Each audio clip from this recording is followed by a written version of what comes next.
Hai, Assalamualaikum korang. Kami dari pasukan TVPSS SKI Baru. Kami sedang berada di Masjid Selat Melaka pada tarikh 23 hari bulan 7 2026.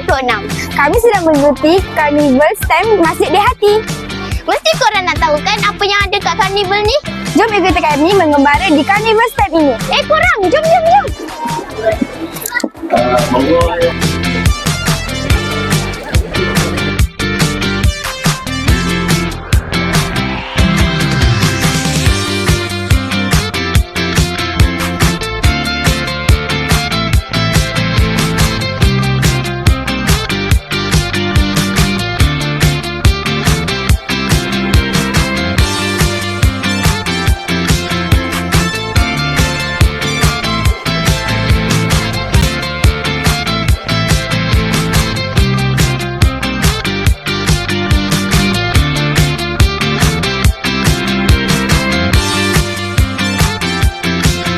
Assalamualaikum dan salam sejahtera. Kami daripada TVPSS sedang membuat liputan program STEM pada hari ini.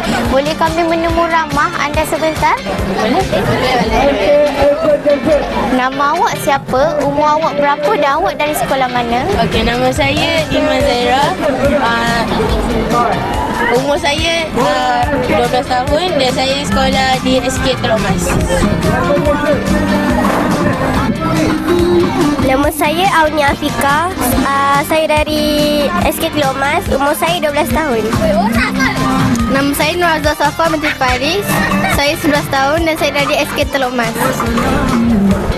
Antara aktiviti roket air dan Rubik Cube, yang mana paling menarik perhatian anda? Mengapa? Juara ataupun bumi yang sendiri kat sini. Kalau kita tengok sekarang kita ada sushi. Kita ada bilunsur.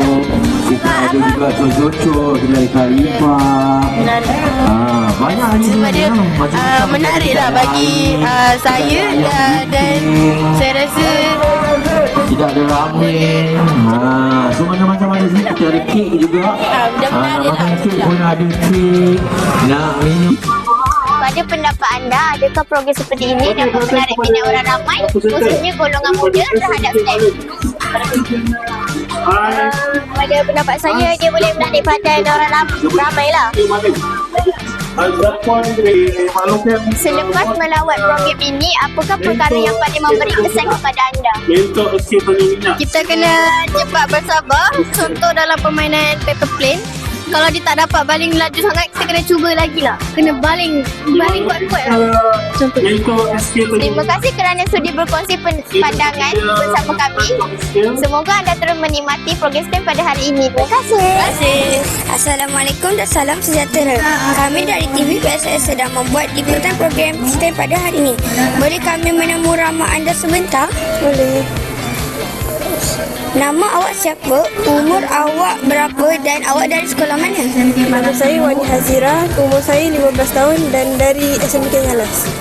Antara aktiviti roket air dan Rubik Cube, yang mana paling menarik perhatian anda? Bagi saya memilih roket air Mengapa?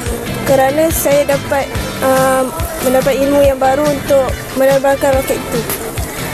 Pada pendapat anda, adakah program seperti ini dapat menarik minat orang ramai, khususnya golongan muda terhadap STEM?